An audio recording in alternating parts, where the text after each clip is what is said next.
Hello friends. तो चलो आज के एक गीमा शाकेर रेसिपी शेयर करब तुम्हारे साथे एकदम सिंपल तरीके से। तो चलो कि करे बनाई देखो। तो सबार प्रथमे आमी गीमा शाकगुलो अल्प अल्प करे तुले निচ্ছি। तो किछु गीमा शाक तुले आमी परिष्कार करे एकदम धुए निয়েছি। কি लागबे देखे नाओ। एखाने आमी निয়েছি কিছুটা আলু আমি সরু সরু করে কেটে নিয়েছি আর একটা পেঁয়াজ আমি কুচি করে নিয়েছি। তো চলো প্রসেস দেখে নিচ্ছি।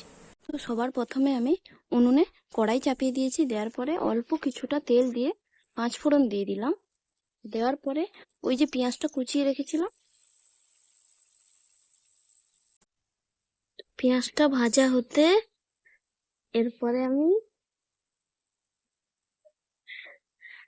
গিমা শাকটা দিয়ে দিলাম।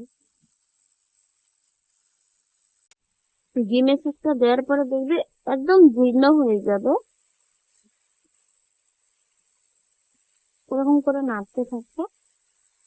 এবারে অল্প কিছুটা লবণ দিয়ে দিলাম, দিয়ে এবারে গিমে শাকটাকে আমি নামিয়ে নিচ্ছি। এবারে কড়াইতে আবার অল্প একটু তেল দেওয়ার পরে আমি পাঁচ ফোড়ন দিয়ে দিলাম, একটা শুকনো লঙ্কা দিয়ে দিলাম, তারপরে আমি আলুটা দিয়ে দিলাম, দিয়ে এটাকে ধিমি আঁচে ঢাকা দিয়ে ভেজে নেবো। আলুটা না একদম ভাজা হয়ে গেছে। এবার এই সময় আমি ওই গিমেটা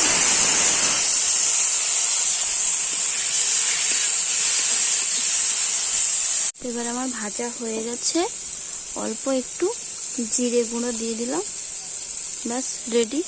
তো চলো সার্ভ করি। তো আমি প্লেটে সার্ভ করে নিয়েছি। তোমরা এই রেসিপিটা একবার অবশ্যই চেষ্টা করবে, গরম ভাতের সাথে কিন্তু খুব ভালো লাগে খেতে। তো চলো সবাই please like and share and subscribe my channel. চলিए बाय।